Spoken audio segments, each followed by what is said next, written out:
Amen. Praise God. So, sa atin pong pag-aaral ngayon ay ito po ay lagi pong napapanahon. So, lagi po nating tatandaan ang ating Diyos kapag humingi tayo ay hindi siya nagbibigay ng revelasyon na malayo sa ating pang-araw-araw na pamumuhay. So, itinataon niya palagi sa mga sitwasyon na pinagdadaanan natin ngayon. So, ang katanungan po sa atin ngayon bilang ating pong pasimula, amen, mayroon po ba tayong mga dala-dala? Or mayroon ba tayong mga pasani na pinapasan? Amen po ba? Praise God. So, sabi nga, habang ang ating Panginoon ay hindi po siya nangangako sa atin ng buhay na walang problema. Amen. Sapagkat, sabi nga, ang problema, ang pagsubok, ay lagi po yan nandiriyan. Kasama po natin yan bilang mga mananampalataya at sumusunod tayo sa kalooban ng Diyos. So sabi nga, hindi nangako sa atin ang Panginoon ng buhay na walang pasanin, kundi ipinangako niya ang kanyang pangako, palagi tayong kasama niya at kasama natin siya. Ano man yung ating sitwasyon, sabi nga, hindi siya nagbabago sa kanyang pangako sa atin. So, lagi nating tatandaan, kung tayo nagbabago, nakakalimot, ang Diyos hindi siya nakakalimot at hindi rin siya nagbabago sa kanyang mga pangako sa atin. Kaya kung ikaw, kapatid, kaibigan, mga anak, kung tayo, mayroon tayong mga mabibigat na suliranin, mga dinadala sa panahon ng ito, tayo ay hinihimok ng Panginoon na sa Kanya tayo lumapit sapagkat Siya ang prinsipe ng kapayapaan. He is the Prince of Peace.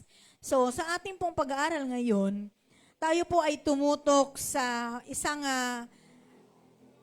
pangako ng Diyos, salita ng Diyos na kung saan Siya ay nag-i-encourage sa atin na pakinggan at isabuhay, i-apply natin.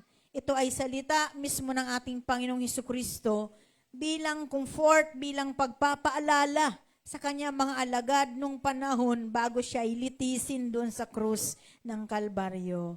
At kung mayroon po tayong mga Biblia, kayo po ay samahan niyo po ako sa pagbabasa po ng salita ng Diyos na bigyan ito ng Panginoon sa atin ng kapangyarihan na tumagos sa ating mga kasu-kasuan. So, ito po ay na matatagpuan po natin diyan sa aklat ni Juan, chapter 16, verse 33. Yan, babasahin ko na lamang po yan sa Tagalog para po tayo ay hindi na po tumagal. Amen. So, ang ating revelasyon ay ito po ay mayroong pamagat na kapayapaan sa gitna ng pagsubok. Yan. So, sa English, peace in the midst of trouble. Sabi po niyan sa John 16:33, sinasabi ko ito sa inyo upang kayo magkaroon ng kapayapaan sa pakikipag-isa sa akin. Magdaranas kayo ng kapighatian sa mundong ito, ngunit tibayan ninyo ang inyong loob na pagtagumpayan ko na ang sanlibutan. Tayo pong lahat ay mapagpala nawa sa pagkabasa ng kanyang salita at tayo po ay manalangin. Panginoon, minsan pa po sa oras na ito, dalangin ko na patuloy mong ipagkaloob sa amin ang kapayapaan sa aming mga puso. Dalangin ko po na punuan mo po kami ng iyong banal na karunungan. Punuan mo po kami ng iyong presensya sa mga oras na ito. Itinatas ko po sa iyo ang kabuuan ng kongregasyon.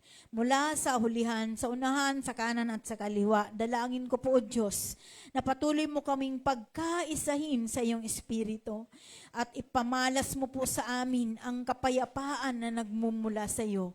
Anumang mga kapagsubukan, problema na mayroon kaming daladala, mula pa kanina, nung kami ay dumako sa lugar mo, O Diyos, dalangin ko, Panginoon, sa pamamagitan ng banal na lingkod na si Jesus, na kami iyong payapain. Pagkaloban mo kami ng maliwalas na pakiramdam, malinaw na paningin, maliwanag na pandinig, upang kami, Panginoon, ay makapagpatuloy na maging matatag, malakas, makalaya at gumaling habang kami ay nakikinig ng mensahe mo.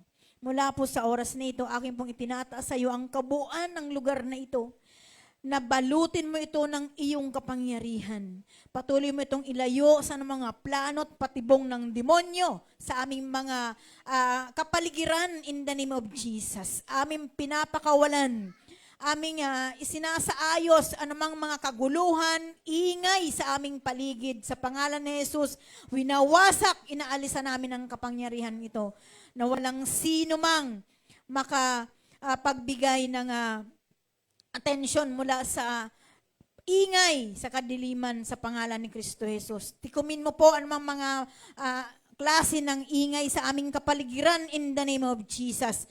Pagkalooban mo po sila ng espiritu ng konsensya or conviction in the name of Jesus.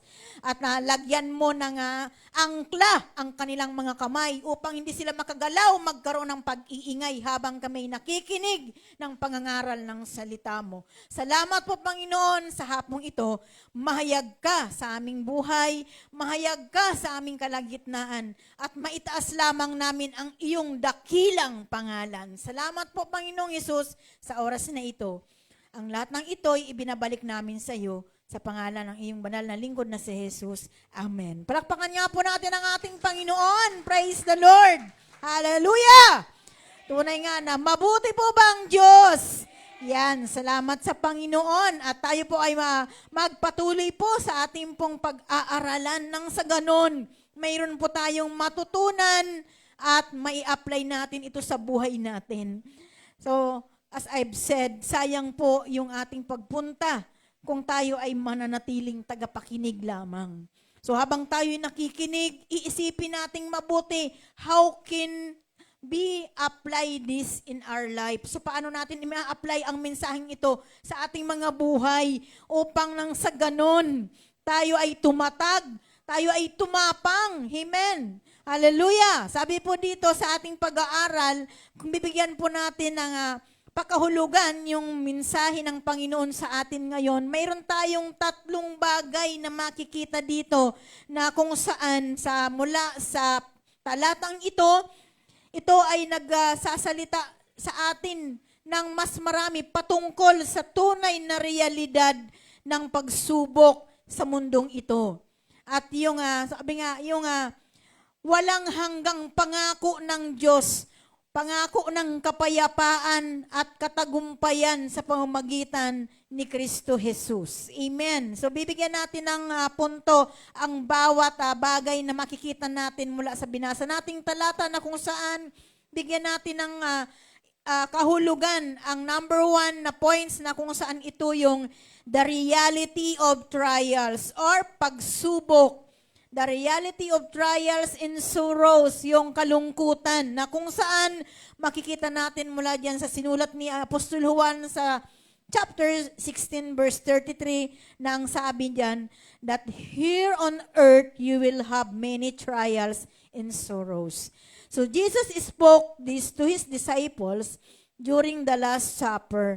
So ito ay sinabi ng ating Panginoon Jesucristo nung panahon na kung saan mga huling araw na makakasama niya ang kanyang mga alagad sapagkat siya man din ay napapalapit na sa paglilitis doon sa krus ng Kalbaryo na kung saan inihahanda ni Jesus Christ yung kanyang mga alagad. Kasi yung mga alagad ni Jesus Christ ng panahong iyon ay nakakadama sila ng mga kapagsubukan, kalungkutan sapagkat alam nila na sa pamamagitan ng mga patalinghagang pamamaalam ay patuloy na nagpapaalala si Jesus Christ sa kanyang mga alagad nung panahong iyon.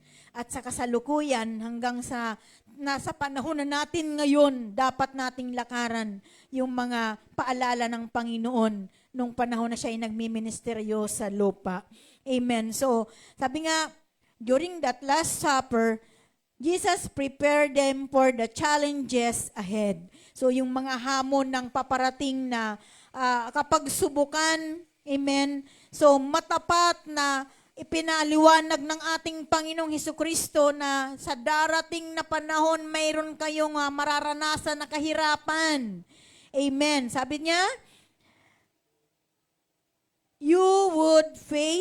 including persecutions, hardship, and trials. So lahat ng iyan, pinaalala na ng Panginoong Hesus sa kanyang mga alagad nung kanyang kapanahunan na sila man ay haharap sa mga pagtutuligsa, kahirapan at mga kapagsubukan.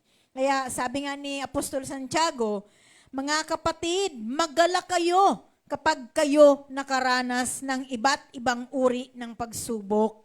Dapat ninyong malaman na napapatatag ang ating pananampalataya sa pamamagitan ng mga pagsubok. So pinaalala yan sa atin ni James or ni Santiago.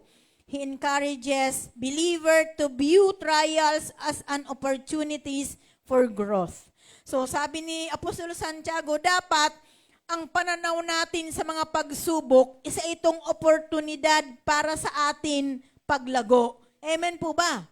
Kapag tayo dumaranas ng kapagsubukan o kahirapan o kakulangan, kasakit at karamdaman, dapat titingnan natin ito, sa pananaw natin dapat ang tingin natin ito, tayo ay lalago. Hindi tayo ay babagsak, kundi dapat tayo ay lalago. Amen po ba?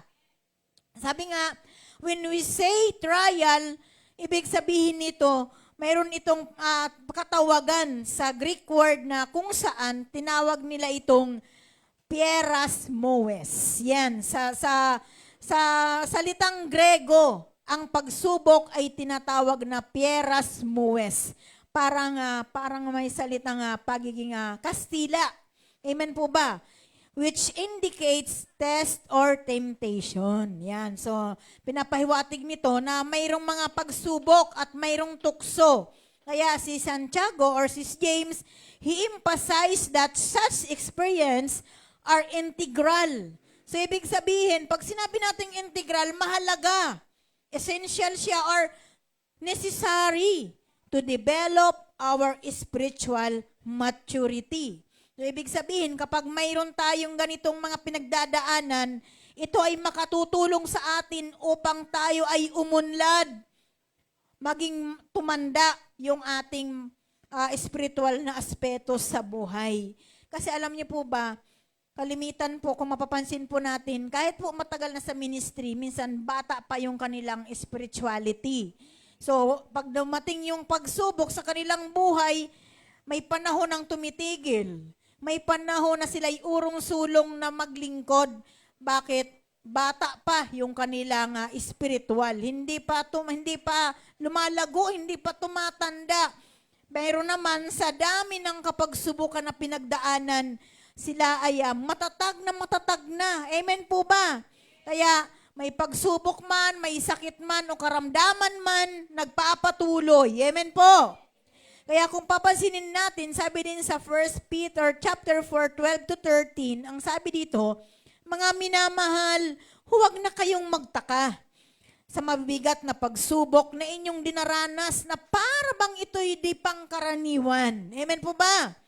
Sa halip, magalak kayo sa inyong pakikibahagi sa mga paghihirap ni Kristo upang maging lubos ang inyong kagalakan kapag mahayag na ang kanyang kadakilaan. So yung walang tigil sa kabila ng mga pagsubok, kaya alam niyo po ba, napakapalad po ng mga kapatid natin na umuwi na sa Panginoon. Amen. Kasi dumating doon sa punto na kung saan to the last breath ng kanilang buhay, sila ay kasama nila ang Diyos. Amen. Sa pagkapanahon na natin ngayon, yung mga namamaalam, sila yung naghihintay sa pagbabalik ng Diyos sapagkat, sabi ko nga, mapalad sila dahil sila yung unang bubuhayin ng Panginoon. Tayo, nakikipagbaka pa. Amen po ba? Kaya kapag hindi tayo tumigil sa ating pananampalataya at mas lalo tayong kumapit sa ating Panginoon, tayo'y susunod doon sa mga umuwi na para tayo ay makapiling din ng Diyos. Amen po. So, dumating man ang Panginoon na tayo ay nandirito pa sa lupa, uunahin pa rin yung mga mahal natin sa buhay na nanduroon na, umuwi na sa piling ng Diyos at sila yung unang makakasama ng Panginoon. Yun talaga yung katotohanan doon. Amen po ba? Kaya, kung hindi tayo lumago, kung hindi tayo lalago sa ating pangunawang espiritual, hindi natin mauunawaan yung buhay na hahantong sa langit. Amen po. May natutunan po ba tayo? Kaya si Pedro, pinaalala sa atin na itong mga trials na ito na normal lang ito, bahagi ng bilang isang Kristiyano na makaranas ng ganitong sitwasyon sapagkat hinahambing tayo sa paghihirap ni Jesus Christ na kung saan ang pangako sa atin, sa ating kinabukasan, yung kagalakan na di malirip o hindi masukat at ang kanyang kadakilaan. Amen. So yun yung binangako sa atin ng Panginoon. Kaya sabi nga ni Charles Spurgeon, isa siyang Bible scholar na kung saan sabi niya, trials teach us what we are. They dig up the soil and let us see what we are made of. So sabi sa Tagalog, itinuturo sa atin ng mga pagsubok kung sino tayo. Di ba, pag dumating yung pagsubok, nakikilala tayo kung sino yung mga pag-uugali natin. Amen po? Nakarelate ba tayo? Sino ba tayo kapag tayo'y nakakaranas ng kahirapan? Sino ba tayo kapag tayo dumaranas ng kagipitan? Minsan sabi nga, tayo ay nakikita yung tunay natin na pagkatao kapag dumarating ang pagsubok sa buhay natin. Amen. Kaya sabi, hinuhukay nila ang lupa upang makita natin kung ano ang ating pinagmulan. Ibig sabihin, hinahalin tulad tayo sa lupa na dinidig, hinuhukay para makita talaga kung ano yung laman ng lupang yon at yung mga katangian ng lupa na yon. So tayo yon, yung puso natin. Hinuhukay ang puso natin sa panahon ng kapagsubukan, dinidig yung heart natin para makilala kung sino talaga tayo. Kaya kapag dumating yung pagsubok sa atin at naging matatag tayo, doon nakikita yung katangian na mayroon tayo. Ibig sabihin, katangian pa rin ni Kristo. Kawangis pa rin tayo ni Kristo. Ano ba, kapag ba kayo'y dumaranas ng pagsubok, sino ba yung naging kawangis nyo? Amen. Kaya nga sabi nga, marami base sa pag-aaral sa siyensya, ang tao may dalawang mukha. Mukha ng tupa, may mukhang leon. Amen po ba? Sa panahon ng pagsubok, kapag siya ay walang pananampalatayang nakaimbak sa puso, nagiging siyang leon. Amen. Pero naman yung matatag ang pananampalataya, kapag dumating yung pagkapagsubukan, kahirapan sa buhay niya, nagiging tupa pa rin siya. Maamo pa rin siya. Amen po ba? Kaya dapat sa atin, ganito tayo. Sabi nga, yung mga pagsubok na yan, tinuturuan tayo kung sino tayo. Amen po? Kaya sabi nga, ikonsidera natin yung isang mamamalayok. Nakakita na ba kayo na gumagawa ng paso? O yung gumagawa ng mga lutuan. Amen po? Let's consider a potter shaping clay. So, sinishape nila, binuhubog nila yung lupa. So, may proseso ito. The process involves kneading or pagmamasa. The process involves pressing, yung pinipindot, pinipisil-pisil. At yung proseso ay iniinit ito, pinapainit. Bakit? Para ito ay mahulma na isang maganda at matatag na paso or palayok. Amen. So, ganun din tayo. Hinahalin tulad tayo yung pagsubok sa atin. Ang trial, siya yung naghuhubog sa atin. It shaped us and refined us into vessel. Amen. Into a vessel of honor for God's use. Ibig sabihin, hinuhubog tayo nito, pinipino upang maging sisidlan para maging marangal tayo at kagamit-gamit. Amen. Para sa layunin ng Diyos sa buhay natin. Kaya lagi nating tatandaan, kapag tayo mayroong mga pinagdadaanan, kahirapan, kawalan, kapagsubukan, tukso, isipin natin yung isang palayok. Katulad tayo ng isang palayok. Paano naging palayok yan? Paano naging paso yan na maganda? Amen po ba? Mayroon tayong mga paso. Paano yan naging paso? Ganyan tayo kapag mayroong problema. Amen po ba? Hinuhubog tayo, pinipino tayo. Ayan, tingnan nyo yung paso. Paano yan naging paso? Ganyan hinahalin tulad tayo kapag mayroon tayong pinagdadaanan na pagsubok. Amen po ba? Amen. Pangalawa na points na dapat nating makita, yung pangako ng kapayapaan ng ating Panginoong Jesus.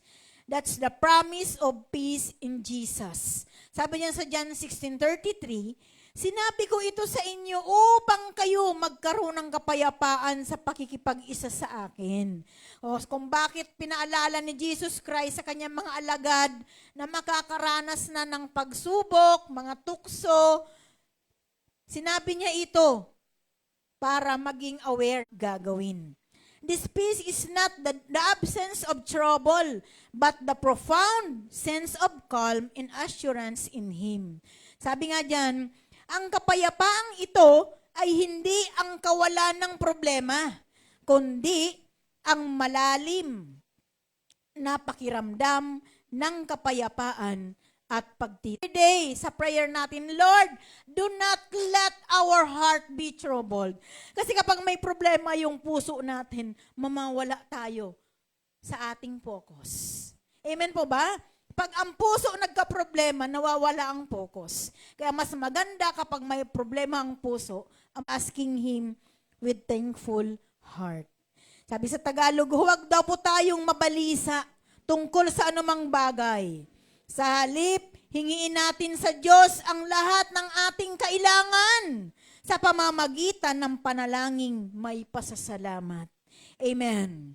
So, sinisiguro sa atin ni Paul, he assures us that through prayer and thanksgiving, we can experience God's peace. Amen. Sa pamamagitan ng ating mga panalangin may pasasalamat.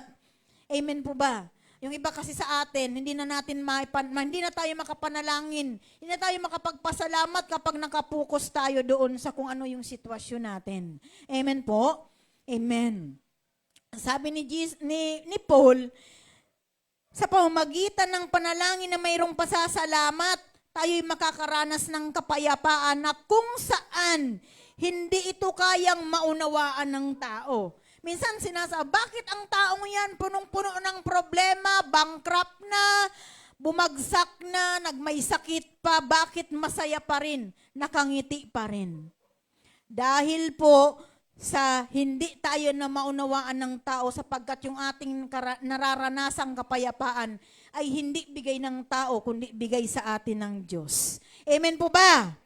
Ang sabi niyan sa Isaiah chapter 26 verse 3, binibigyan mo ng lubos ng kapayapaan ang may mga matatag na paninindigan at sa iyo'y nagtitiwala. So, Isaiah emphasized the perfect peace available to those who trust in God and fix their mind on Him. So, yun yung ini-insist sa atin ni Propeta Isaias, na ang Panginoon ay nagbibigay sa atin ng lubos na kapayapaan na kung saan ito ay para lamang doon sa mga nagtitiwala sa Diyos at nakapokus ang kanilang kaisipan sa Panginoon. Amen. So again, yung ating pangalawa ay kapayapaan or peace. So sabi dito, ang Hebrew word ng kapayapaan is that shalom. Ayan, ibig sabihin, yung kabuuan, yung well-being, shalom, kapayapaan. Yan yung Hebreo na tawag ng peace. So, sabi nga ni Rick Warren, kung titingnan natin yung history ng buhay ni Rick Warren, siya ay buhay pa sa kasalukuyan, pero dumaranas siya ng matinding kapagsubukan. So, sabi ni Rick Warren, you never know God is all you need until God is all you have. Sabi sa Tagalog, hindi mo malalaman na si God ang lahat ng kailangan mo hanggang sa si God na lang ang natitira sa iyo. Amen? Kasi kapag tayo panatag, amen po ba? Kapag panatag tayo, minsan di natin naaalala ang Panginoon. Amen? Kaya maliban na lang na mawala na sa ating lahat yung mga ibinigay ng Panginoon sa atin. Hindi natin mararamdaman, wala na lahat sa akin. Bankrupt na ako, wala na akong kinikita, may nararamdaman pa ako. Pero, mayroon pa pala akong natitira sa akin. Ito pala ay si Lord, nandito pa pala sa akin. Amen? Kasi marami sa atin ang panatag. Sobrang panatag. Pero kapag dumarating, sabi ng mga alagad, nito na nga, binabagyo na nga tayo. Guro, bakit tulog na tulog ka pa? Binabagyo na tayo. Gumising ka na. Si Jesus Christ walang pakialam. Panatag siya. Bakit? Siya mismo ang Diyos ng kapayapaan. Amen. Nagpanatag sa kanilang mga unos. Amen po ba? Amen. Yan. Kaya nga, minsan na sinasabi natin, ngayon, panatag sila. Hindi tayo naaalala. Pero pagdating na nga mga pagkapagsubukan na, ayan, doon mo sila maaalala, doon kanila maaalala na nangailangan pala sila ng backup natin para sa kanila. Amen po ba? Praise God. So, ito po yung ating dapat natin na intindihin na dapat mayroon tayong nai-apply sa buhay natin. Amen. So, wag tayong nagiging panatag. Ay, naku, sa panahon ngayon, kailangan panatag.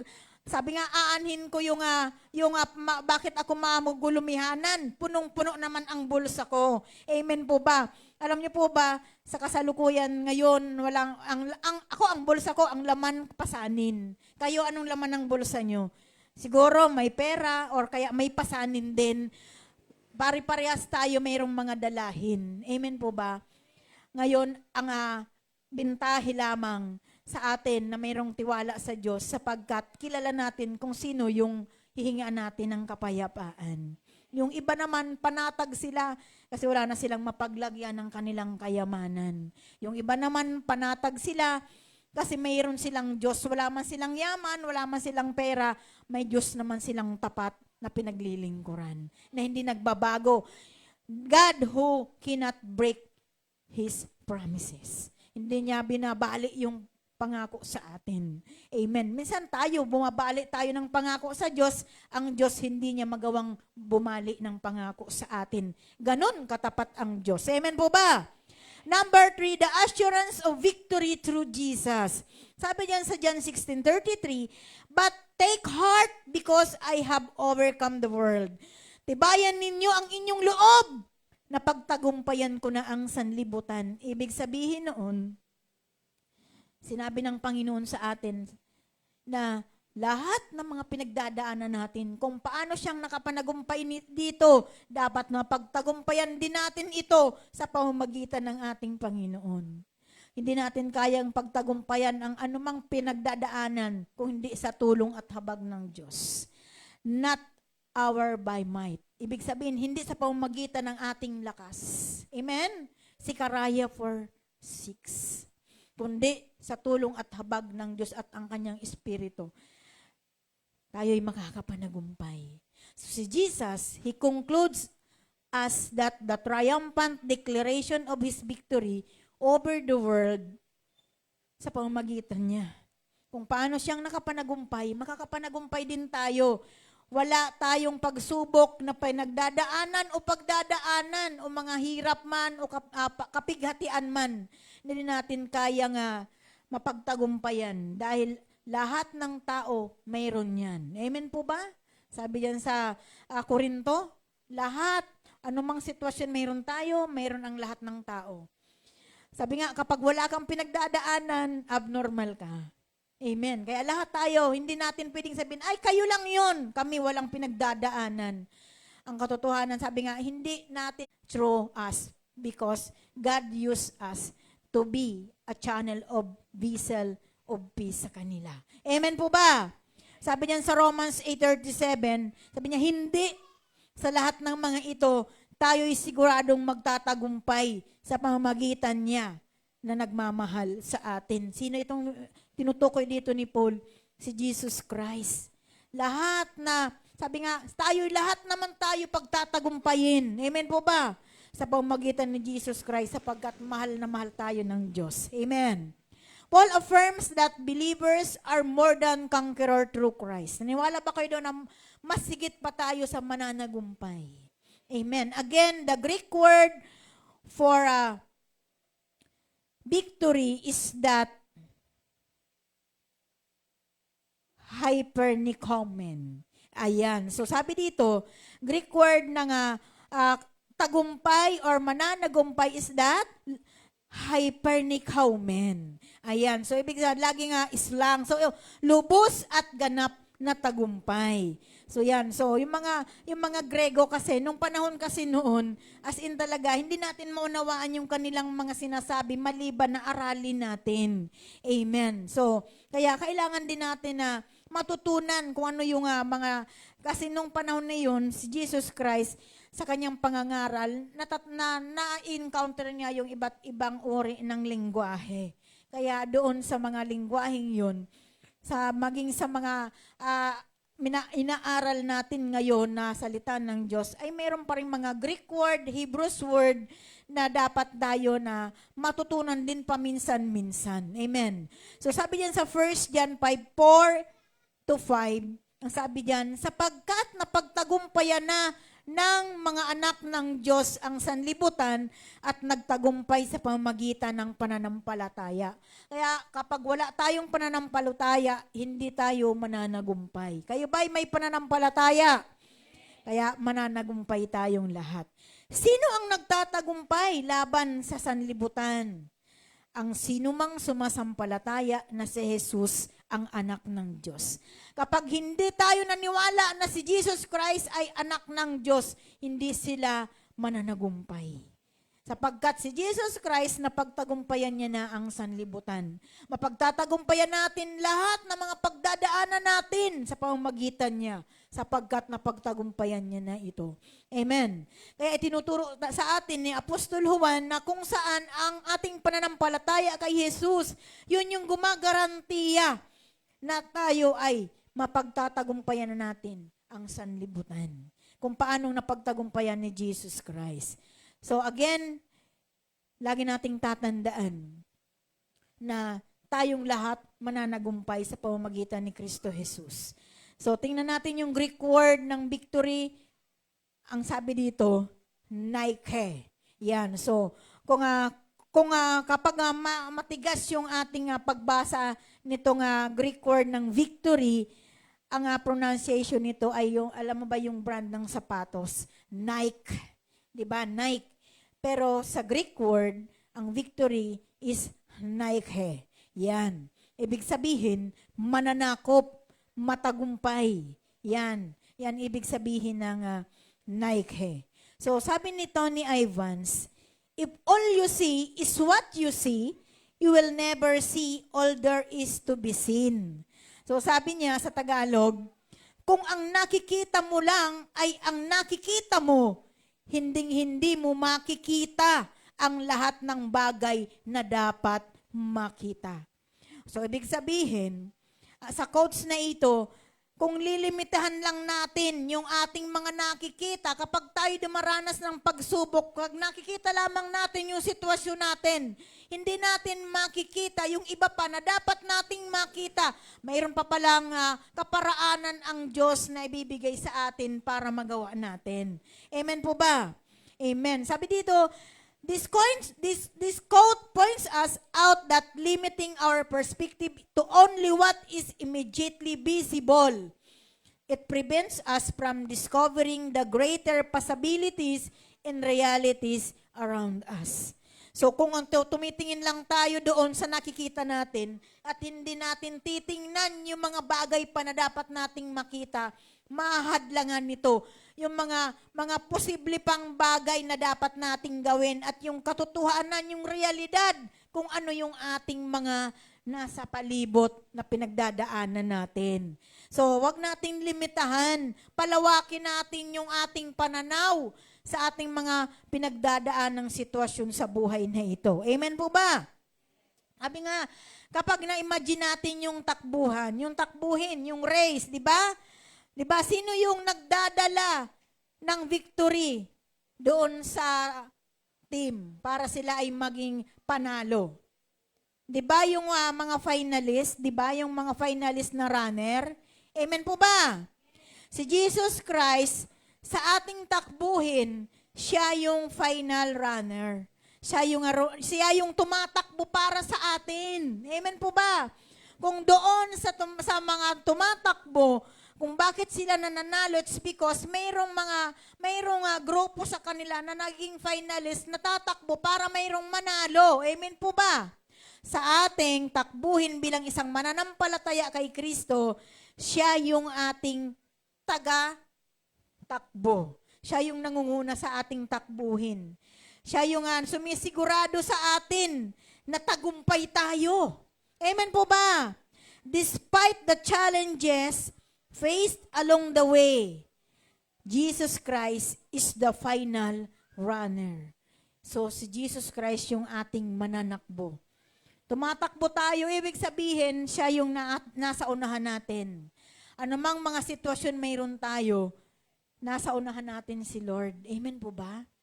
Kaya sinabi niya, kung paano kung napagtagumpayan ang sanlibutan, mapagtatagumpayan niyo ito sa pamamagitan niya. Amen po ba? Praise God. So, lagi natin itatandaan na sa bawat sitwasyon na mayroon tayo ngayon, si Lord yung lumalaban para sa atin.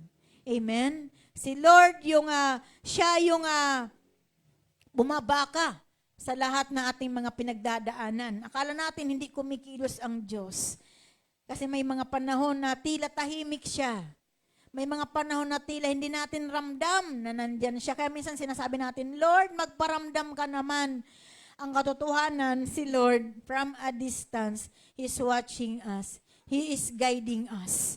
Ginaguide pa rin niya tayo. Kasi bawat desisyon natin, kapag nagdesisyon tayo ng tama, kasama natin ang Diyos. Kapag mali yung ating naging desisyon, hindi natin kasama ang Diyos. Bakit? Pinapangunahan natin ang kanyang kalooban. Amen po ba? Kaya nga, sa mensahe na ito sa kabuuan, it reminds us that while we will face trials and sorrows in this world, we have the assurance of peace and victory through Jesus Christ. Amen. May nakuha po ba tayo? Salamat po sa ating Panginoon at sa Kanya lamang po ang papuri. Aming Diyos na makapangyarihan sa lahat. Maraming salamat for giving us this opportunity na may bahagi ko, Panginoon, ang revelasyon mo para sa aming lahat ngayon. Lobin mo na ito ay makatulong sa amin upang maging matatag, upang tumanda yung aming pananampalataya sa iyo. Patuloy kong dalangin sa iyo, Panginoon, ang kabuuan ng ministeryong ito, na sila man din ay matuto na humandel at ma-fix yung kanilang pagtitiwala sa iyo, na ikaw ang Diyos na gumagawa para sa amin at ginagamit mo lamang po kami sa pamamagitan ng tulong at habag mo sa buhay namin. Salamat po, Diyos, sa mga oras na ito. Marapat lamang na parangalan ka namin, maitaas namin ang pangalan mo at mag-glorify namin ang pangalan na walang ibang pangalan sa silong ng langit, Panginoong Hesukristo, na aming tagapagligtas at tagapagtanggol. Ang lahat ng ito'y ibinabalik ko po sa iyo sa tanging pangalan ni Kristo Jesus. Amen. Palakpakan po natin ang Panginoon.